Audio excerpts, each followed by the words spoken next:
Welcome, everyone. The webcast is about to begin. Please take it away, Scott.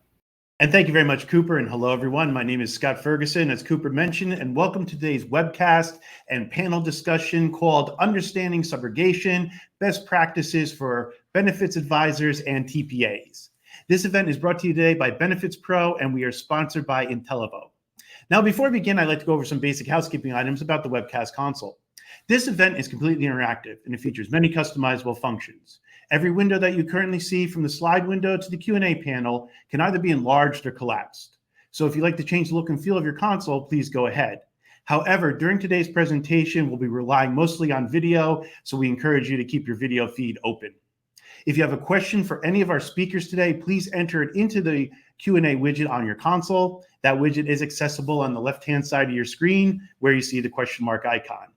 We'll try to answer your questions either during the event or as part of the live Q&A session toward the end. We'll answer as many questions as possible, so we invite you to ask away. And if we do not get to your question, you may receive an email response after today's event. In addition, our sponsor today has some additional resources that you can download and explore. And now for today's topic and the reason why you are here today: understanding subrogation, best practices for benefits advisors and TPAs. Now, every year, health plans disrupt their members and still miss as much as 50% of claims that are eligible for subrogation. This little known fact points to the reality that health plans, TPAs, and benefits professionals are annually losing out on billions of dollars in reimbursements. This is where subrogation or post-pay reimbursements come into play. Subrogation is an important yet overlooked area of the claims processing, and subrogation is the process by which health plans recover money spent on members' medical bills by identifying and recovering funds from a responsible third party. Now, to help us understand a little bit more about this topic, we have a panel of experts gathered with us today, and we're going to start by turning the conversation over to Brian Poznansky. He is the Vice President of Marketing and Brand Strategy at Intellivo. And Brian, why don't you get us started? Great, Scott. Thank you so much. And thank you to everyone participating in today's webinar. We've got some great content for you. So much has changed in an area of claims processing that frequently goes overlooked. And I'd imagine everybody here, participants, knows something about subrogation. But let's really dig into it and find out. It's an area that impacts health plan outcomes and health plan members. And I'm so happy to have today with us Laura Hescock, the CEO of Intellivo. She is an expert in subrogation and consulted for 10 years with some of the largest health plans in America. Across from her is Charm Pratt, digital transformation veteran and somebody who has led innovation efforts and innovation programs at Fortune 20 companies prior to coming to Intellivo. So, Laura, happy that you're here with us. Absolutely. Thanks for having me. And Very Charm, excited. very excited too. Charm, Thank you for having us. Awesome. Let's get into it. And we're going to have plenty of time for people's questions at the end. So, okay, right from the top, let's start from the beginning, Laura. What is subrogation? That is a perfect place to start. We get asked that all the time, actually. There's the term subrogation is something that not a lot of people are familiar with, but the concept of subrogation is really easy to understand. Essentially, if you pay somebody else's bill, you would like your money refunded. Mm-hmm. So as this relates to health plan subrogation, it's the exact same concept. Health plans that have paid medical expenses for their plan members should be owed a reimbursement if there's an alternative payer. And what I mean by that is an alternative payer could be an auto policy. It could be a workers' compensation insurance policy. It could also be a medical malpractice suit or a legal suit or mass tort. But here's really where the opportunity lies, is that concept of subrogation, of wanting your reimbursements back if there's an alternative payer, is easy to understand. But the challenge and the opportunity is being able to identify what actually is eligible for subrogation, what actually qualifies for reimbursement. And this is where there is a big opportunity that we're excited to talk about today. Right. A health plan needs to find those reimbursement opportunities and then pursue them. So if they are not found, those dollars are essentially unclaimed. And this is a substantial area of leakage for a health plan. Scott, that's a great point to do our poll. All right, so why don't we have our poll for today? We are asking our audience, what is your confidence level that all of your subrogation reimbursement opportunities are being found? We have 4 choices for everybody to pick from: very confident, somewhat confident, not sure, and not at all confident. So Brian, why don't I turn it back over to you, and maybe we could talk a little bit about what you guys are seeing in the market right now. Yeah, so this it's an area where so many of our conversations begin is folks many times just don't know, and it's something we hear folks say a lot. Subrogation tends to be a little bit of a black box for them, and not understanding really a level of transparency that is there in other areas of claims processing, but not so much in subrogation. It's easy to see what is being recovered. It's more difficult to have visibility into what was not identified to be recovered. It's like looking for a needle in a haystack. Correct. That's right. So this is super interesting. So we have our poll results. Not sure, 41%, 41.2 almost percent of folks. Not at all confident, 13%. So well over half of folks are not sure and not at all confident. So that pretty much tracks with what we hear from our clients, what we hear out in the marketplace. So given that, Sharon, let me turn it over to you. How should a business be thinking about subrogation strategically? That's a really good question, Brian. And you can think about subrogation as another form of a cost containment strategy. In today's highly competitive landscape, every dollar counts. And that's the reason why this topic is incredibly relevant. Think about it from this lens. If you're a CFO, every subrogatable dollar that you're able to recover is a dollar of margin that goes back to your bottom line. If you're a HR benefits leader, what if we told you that there is an opportunity to be able to extend the same benefits or coverage to your constituents without having to pass that cost to your employees? Right. Wouldn't that interest you? Yes, it would. Thank you. Yes. Yes. And if you're a TPA or plan administrator that's listening to us today, how confident are you that the claims that you're paying for are truly your responsibility? Laura has already mentioned earlier, this is often missed, right? And if you're not familiar with the topic or how to find the appropriate claims, they could equate to millions. The other thing I'll say about subrogation is the process in which you conduct this. So if you're not putting the patient in the middle of the process, it becomes a true market differentiator. So think of subrogation as a strategic financial lever that delivers meaningful and measurable value, and it also could be a market differentiator. And so for a lot of the plans that are modernizing their practice of subrogation, they're really reaping the benefits. As I mentioned, the dollars that you can recover are meaningful and they're not rounding errors. So this is great. So how to think about subrogation strategically. Laura, let me throw it back over to you. Back on health plans. How should health plans be thinking about subrogation? I think it's important to look at it as part of a broader cost continuum, essentially looking and merging the same rigor that is spent on prepay services and applying that same rigor onto the post-pay as well, so that you do have that full continuum of financial clarity. So, Laura, so from the top, you said, a huge essential piece of this is finding these opportunities in the first place, finding what flies under the radar and financial results suffer. Can you walk us through where some of those areas where dollars are lost? Sure, absolutely. I mean, I can't emphasize enough that first pain point, which is identifying the opportunities in the first place, because after that, none of the other pain points or leakage areas are going to be relevant.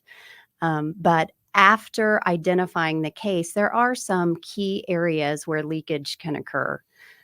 That is not getting there fast enough. How fast are you actually identifying these opportunities for reimbursement in the first place? And then the second is just not asking for enough. Are you asking for the full amount that you should be reimbursed and that the plan is entitled to? And then the last, it would be subrogation is complicated. It's a really long process.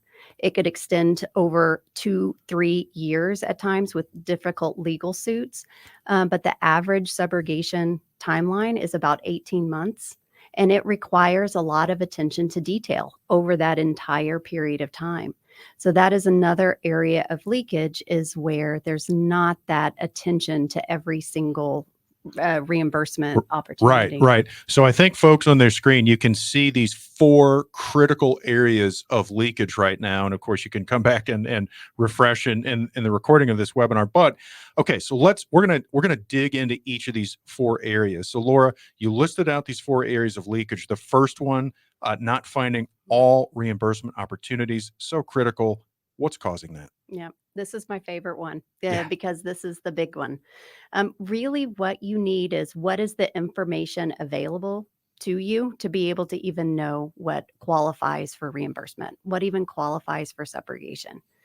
And to be able to answer this, you're really looking to answer these 3 questions. Were medical expenses paid as a result of an accident? Mhm. The second is, Yeah. what was that accident? What caused it?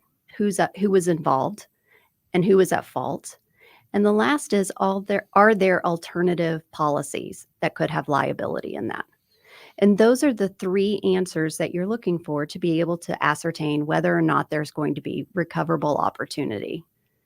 Now, when you think about what you're using to gather that information, a health plan has all of their paid claims Mhm. that they can look through to find what could be recoverable. Right. And there are actually ICD codes that help as an identifier for that. Mhm. There are Mhm. actually ICD codes for motor vehicle accident. Mhm. There are actually ICD codes for workers' compensation. Yeah. But that requires that the provider is going to use those specific right. ICD codes.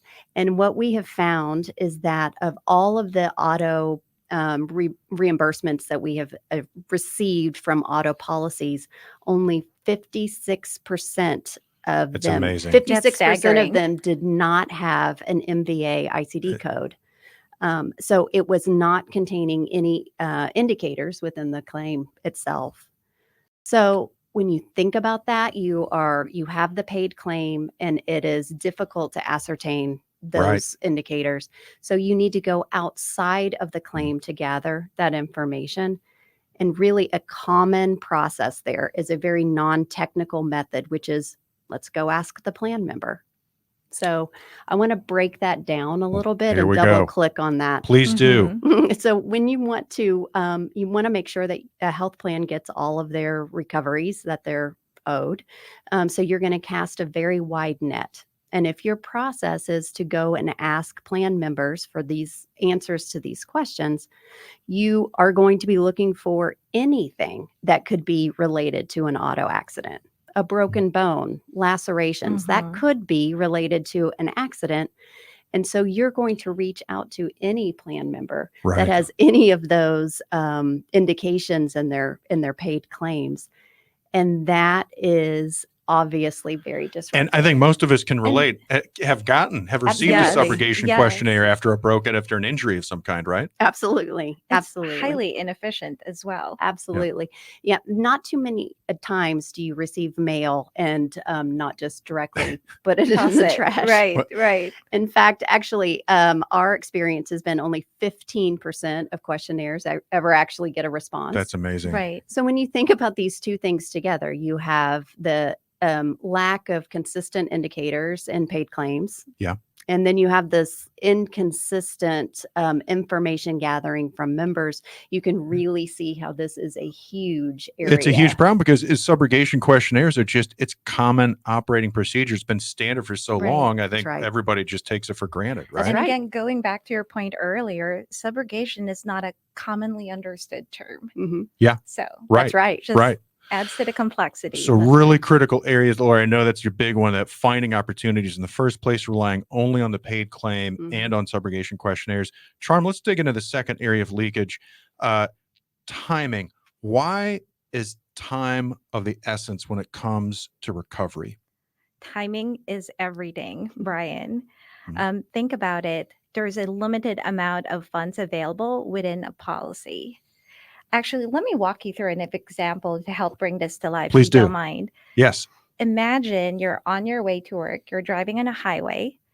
Perhaps you're driving 10 miles or No way. more. I don't speed. No, I'm always within the over limit. the speed limit. That's Never. right. Never happens, right? That's right. In this situation, unfortunately, another car merges into your lane and it doesn't give you enough time to stop. Mhm. And unfortunately, you end up, colliding with this car, and it triggers a chain of events that includes 2 other vehicles. Okay. So this is where timing becomes incredibly important. Each day that passes, Mhm. that a plan is not able to detect that the claim that they paid for is Mhm. associated with that particular accident, by the time that they're ready to recover, the funds associated with that policy could have been significantly reduced or exhausted. So in that example that I just shared, there could be other passengers or drivers that are trying to tap into the same Multiple policy. payment sources are out there. And if you're going to recoup anything, you better jump on it quick. And yet plans are Absolutely. waiting, right, Laura, like weeks or months just to validate that the claim And is that legit. even prolongs your timeline. Mhm. So this is a great example of where operational lag actually puts the dollars that you're Mhm. entitled Right. to at risk. Right, right. So that's great. So time is of the essence, and obviously, and with any accidents, and I think, Laura, it's fair to say you're going to have more than one policy a lot of the time. Correct. So, third area of leakage, you mentioned accuracy and calculation as another area of leakage. What do you mean by that? I mean, you're just not asking for enough. Yeah, yeah. So Okay. quite simply said, you're not Yes. Yeah. asking for enough. So Yeah. the plan is going to be entitled to all expenses related to that accident. So obviously there's the initial treatment, but there might be further complications.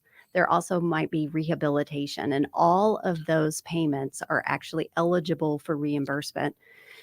Think of it as part of an entire episode of care Yeah. associated with that accident. Right. And so there are going to be numerous bills coming in that you need to account for from numerous providers. So, from the surgeon to anesthesiology, ER. And so it's really important to make sure that you are accounting for everything that is in part of that episode of care. The other area, too, is even finer within that. Uh-huh. So making sure that all of the actual charges and expenses that are related to that Mhm. are Mhm. included.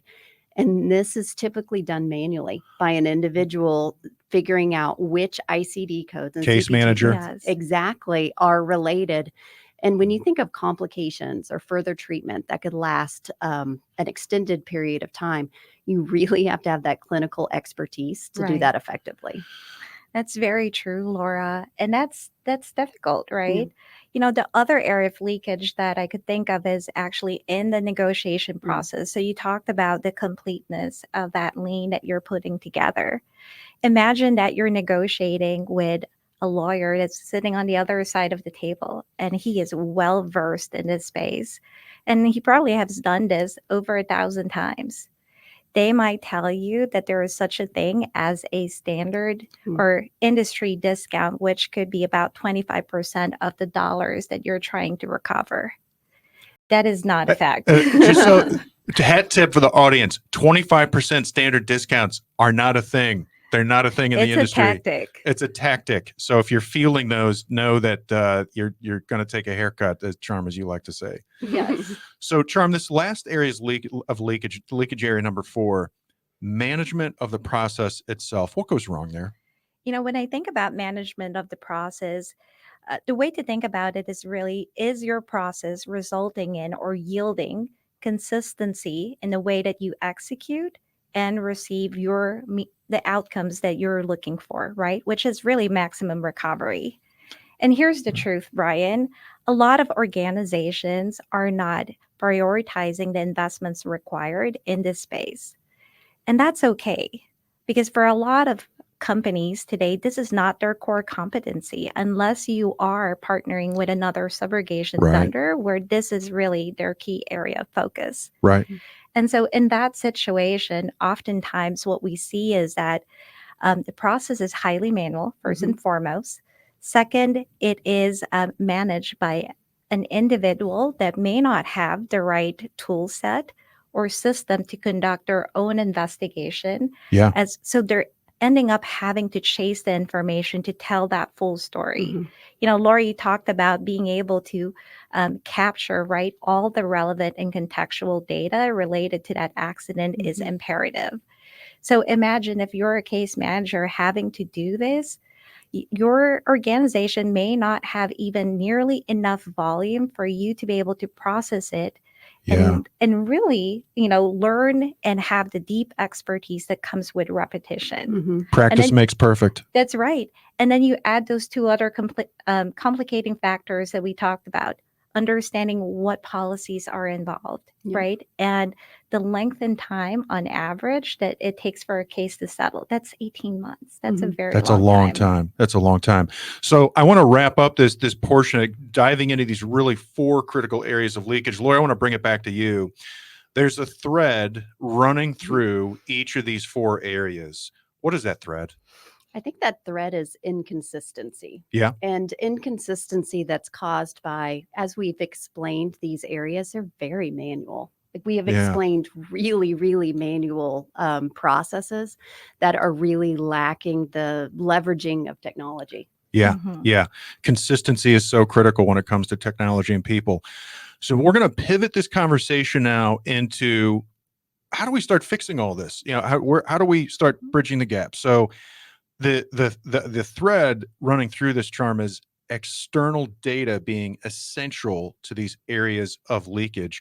Given all these areas of leakage, how can health plans and payers leverage data more effectively? Yeah, I really get excited, Brian, when I'm asked this question as a self-professed data nerd. I would say the simple answer is really connected intelligence. And what do we mean by that? It's about being able to integrate the right data set and Uh-huh. inject the right workflows Uh-huh. that allows you to yield the same consistency and outcomes.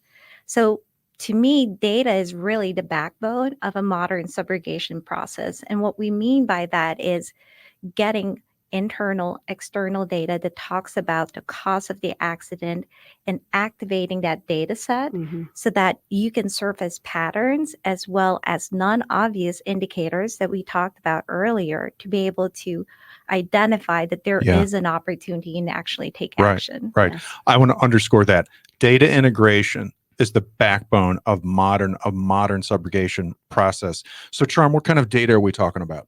Yeah, so you could even start with some of the questionnaires that Laura, talked about earlier. A lot of that actually exists. It's just buried in the system Yeah. or scattered in different systems, internal and external.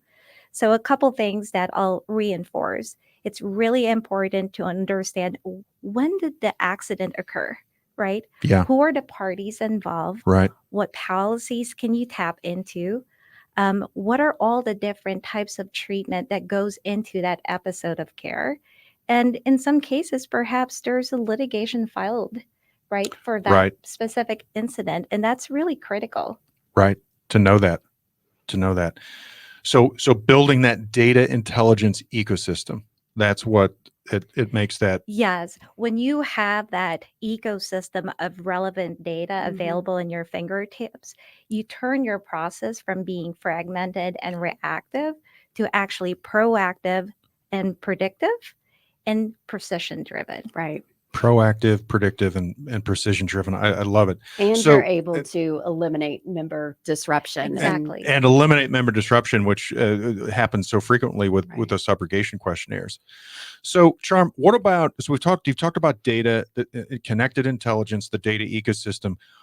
What about the actual workflow? How should health plans be leveraging technology to optimize the process? Yes, this is really an exciting place to be in. Mhm. Technology has advanced tremendously in just even the last 2 years. So there's a lot of tools and solutions that are available today that you can deploy into your respective processes.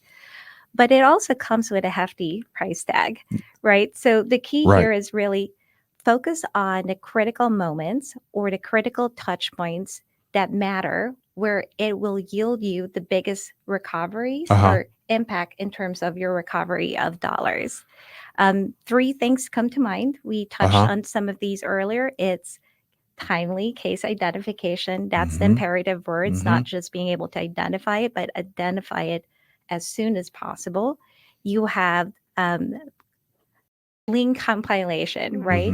And then the third one is negotiation. So I'll unpack each of those individually. Please, go ahead. When we talk about real-time identification, going back to being able to integrate data, right, efficiently and effectively, and making that available for your users to be able to activate and figure out what next step they need to put in place. So you could be investing in either, the data feeds required, or you could ask your partner today, your subrogation vendor, if this is something that they are looking to put in place, so that you're eliminating that member questionnaire. When it comes to lien compilation, think about this as, how do you automate the intelligence that a clinician brings to the table? And you can do that in the form of building an algorithm that systematically ties all these different typical treatments that go into an episode of care. And that way you are guaranteed that the lien that you're putting together is complete and accurate. And then the third one, when it comes to negotiation, imagine if you have a tool like a guided framework, right, that prompts your user on, here's the different grants of authority tied to negotiating a lien. What are your typical negotiation ranges, right? Historical outcomes, case precedents, those come in really handy to allow that individual to be able to negotiate with confidence and also build a really strong defensible case. And this goes back to the case manager. You're saying too frequently they don't have the exposure, the experience level to enough cases to really have that framework. So if you set that framework for them, problem solved. So it's the combination of those two, right? Intelligent workflows and effective data integration. That's what yields better outcomes. I think the best way to leverage that is to find a partner that's already invested thoroughly into this technology. Agree with that. That's the fastest. Agree with that. So great. So Charm, you've talked about the data ecosystem, these, as you like to say, these moments that matter, these three critical touch points. Let's turn it back to the audience now, the health plans and payers and everybody on the call with us, helping them assess where they stand on the maturity model of subrogation, given all of this. What does good look like on the spectrum of subrogation process? Yes. There's really 4 phases of maturity when you are looking to evaluate your subrogation process. And it could fall in one of those. It's either your process or your systems are reactive. Is your process or system structured? Is it integrated or optimized? And again, going back to reactive, this means that you have very little insights available to you today. Perhaps you have P&Ps in place, but really not a lot of structure to ensure consistency in the delivery of or execution of that process.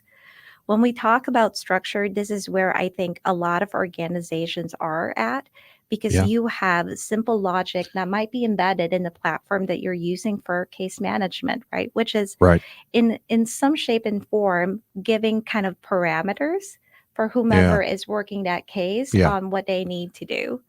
But there's another step. You can take that a step further, and it's data integration that we've talked about. The data integration earlier, piece, that backbone. Right? And just being able to have that data real time is really important. And when you integrate data and you have intelligent workflows embedded in your system, then that really delivers maximum results, right? So that's what goes into the optimized phase. And Brian, I will say from our experience looking at our own data, I would say when we move to that 3rd and 4th phase, we're actually delivering 3 to 4 times more compared to the average. And recover dollars. That's right. the key. We talked about overlooking these opportunities, and what we find so frequently is so many health plans are. and taking this different more. It's so obviously a significant increase for sure. So what we're going to do, so let's do final thoughts. We want to get it to the audience and ask some questions. We've got a number of questions lined up here. So final thoughts, Charm. I'm going to ask you. What are your final thoughts here? You know what? To me, the most successful organizations are the ones that treat their subrogation process like a forensics unit. So think clean data, connected intelligence, and coordinated action. I love that. Forensics, subrogation as a forensics operation. And Laura, what are your final thoughts? Well, I think it all circles back to subrogation needs to be on your radar. It needs to be something that all health plans are looking at, because when subrogation is done right, with the right data, the right partners, the right focus, it can be an extremely powerful lever, just like Charm mentioned at the beginning. And reliance on these inconsistent data sources, which would be plan members or incomplete information within the paid claim, is just so disruptive and antiquated and ineffective. But ultimately, in today's age of technology, of data ecosystems, the advancement of where we're at, this leakage within subrogation is honestly just not acceptable. I couldn't agree more. Yeah, subrogation is a critical part of healthcare cost containment, healthcare payment integrity too. That's why we're here today, and definitely trying to elevate subrogation as a critical function, a critical discipline within your cost containment efforts. So I want to encourage, we're going to open it up to the questions. I encourage we've got a number here. We're going to stick around for a while. We hope you stick around too. Please feel free to use that Q&A button over there in your console. So, okay, first question. Laura, I'm going to throw this to you. Okay. Who handles subrogation? No. Who handles subrogation? I think it's going to vary from plan to plan. The most common that we see is it's going to be handled by the payer or the third-party administrator. And it's going to be part of a bundle of services where there's going to be a lot of prepay services where post-pay is just kind of part of that bundle. It also can be done in-house. That's very difficult to do. Or it could be outsourced to a subrogation vendor and carved out. And Charm, you were saying before that so many of the folks we see are really kind of in the structured phase, like they've got some technology and some process, but patchwork maybe. That's right. Yeah. There is a hefty price tag, right, in investing in some of these technologies. So again, there is a rationale behind it. Yeah. But it's finding the right partner that's really invested in that space that makes all the difference. So I'm gonna use that, Charm, to transition to our next question, which just came in. What am I paying for effective subrogation? That's a really good question. Coincidental. Go right ahead. So here's how I would respond to that, Brian. The answer to that is actually zero, believe it or not. Okay. For a health plan, it doesn't cost you to actually subcontract this service. There is no installation or upfront fee, because a lot of the vendors in this space are actually only making money if they're able to recover dollars, right? That's what we call contingency fee. Or if you're in the mainstream healthcare world, it's value-based pricing. So they only get paid if they're able to recover those dollars for you. Now, the only thing I will qualify that shouldn't be the only thing you're looking at, right? You should be looking at how much is the total gross dollars that they can deliver or recover on your behalf. Because even if you're getting a low fee up front, if the dollars are sub-optimized, then guess what? You're still missing. That's right. So I'm going to pivot here into a little bit more of a technical question from Alyssa. I hope I'm pronouncing your name correct. Alyssa at Liberty. Do hospital claims from an indemnity policy count? If we have medical insurance and employees use their accident policy, or hospital insurance, would that apply? Say that again. Okay. I want to All make right. sure I'm going to I make sure we get understand. this right. Let me say the first part of the question. Do hospital claims from an indemnity policy count? An indemnity policy count. Yes. If we have medical insurance and employees use their accident policy or hospital insurance, would that apply? It really is going to depend on the plan language for any of the plan type that this would fall under Mhm. Mhm. versus the actual claim type or the facility offering the care. Right. So That's we a would really need to, good point, yeah, Laura. so we would need to look at what the plan type is that it falls under Okay. So maybe and state and contingency, right? And that's one of the things that a vendor will do is consult with the plan and the plan language, right, to Right. figure out what's available. So okay, so this is interesting. There's a few here related to performance. Let me kind of maybe combine these. Do you have a performance guarantee? And the other one is, where's that other one? What sort of metrics should plans be looking at in measuring their subrogation results? Those are great Yes. questions. Yeah. Laura, I can take the first one if you Perfect. want, and we can tag team on the second Perfect. follow-up question. I would say performance guarantees, it really depends on who your vendor is. At Intellivo, we are open to that conversation. And so feel free to reach out to us if that is something of interest to you. Mhm. As it relates to metrics, is that what the question Yes, was? I can read that again. What sort of metric should plans be looking at in measuring their subrogation results? Yes. A couple things come to mind. One is it's probably worthwhile to have a conversation with your current vendor on how are your recoveries performing against their broader book of business. This is a good way to actually benchmark if they are doing and really looking at every single case possible. Another question you can ask them is in terms of metrics is there a dollar threshold that they're using in terms of the cases that they're working through, right? And ideally, the answer there is zero, right? You Mhm, should be mhm. pursuing every subrogatable opportunity available out there. And then the third one potentially as a metric is look at what your recoveries are and how they're trending year over year. We talked about how on average a settlement could run all the way to 18 months or greater, depending Right. on the type of Right. accident and what it takes to rehabilitate that individual.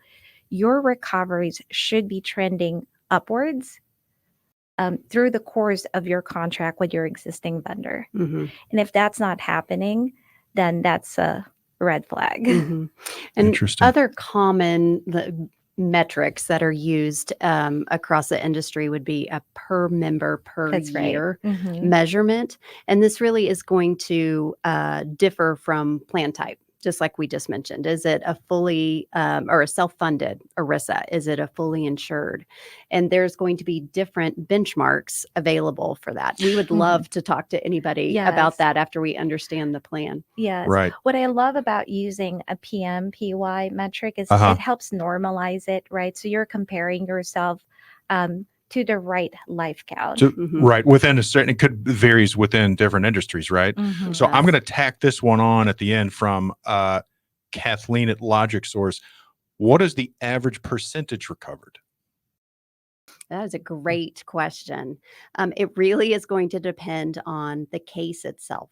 So the higher the lien value is, the higher the total it is that you're actually looking to be reimbursed, the more likely it might be that you're going to hit policy limits.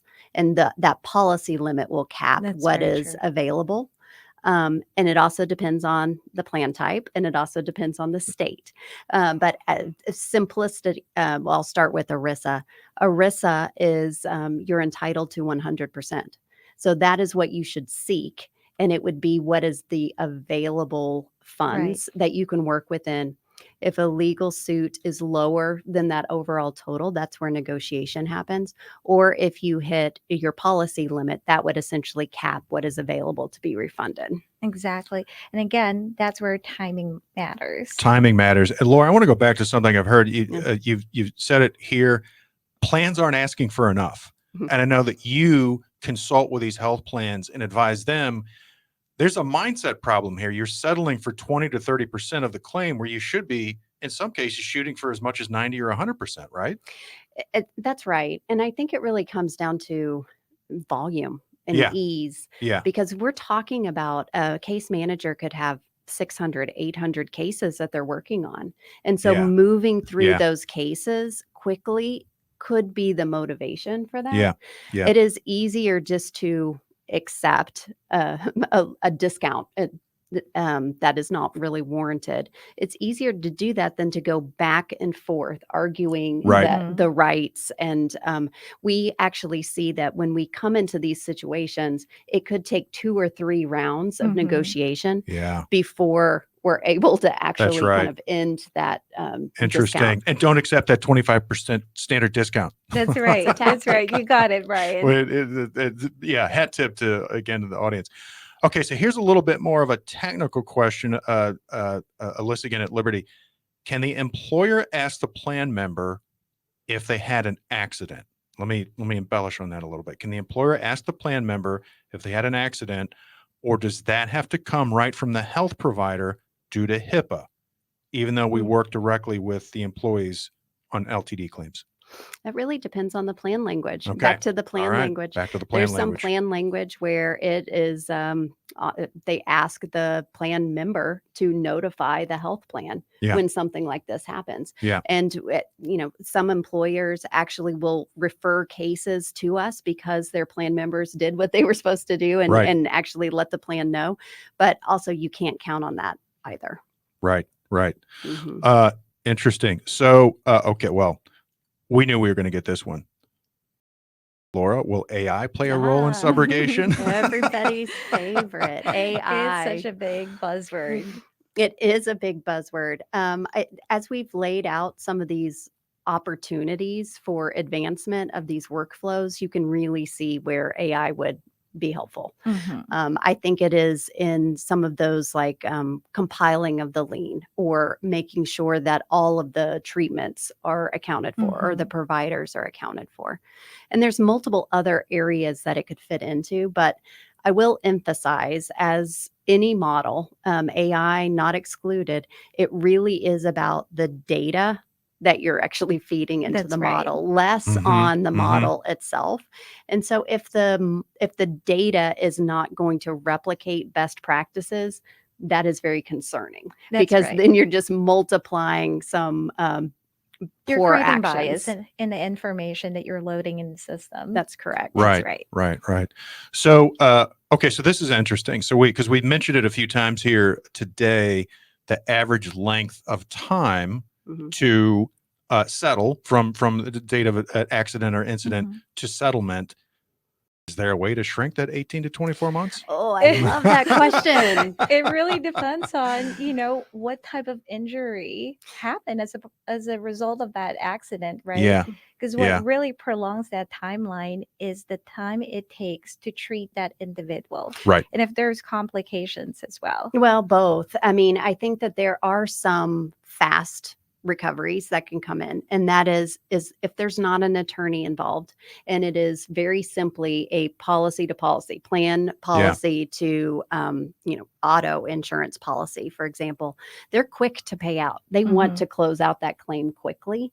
However, that might not be the full amount that's owed back, and you might have to seek reimbursement from other payment sources as well. Yeah. It is challenging when there is an attorney involved because that timeline is going to be set by that attorney, their mediation dates, their Right. court dates, and that really is what's extending that timeline out.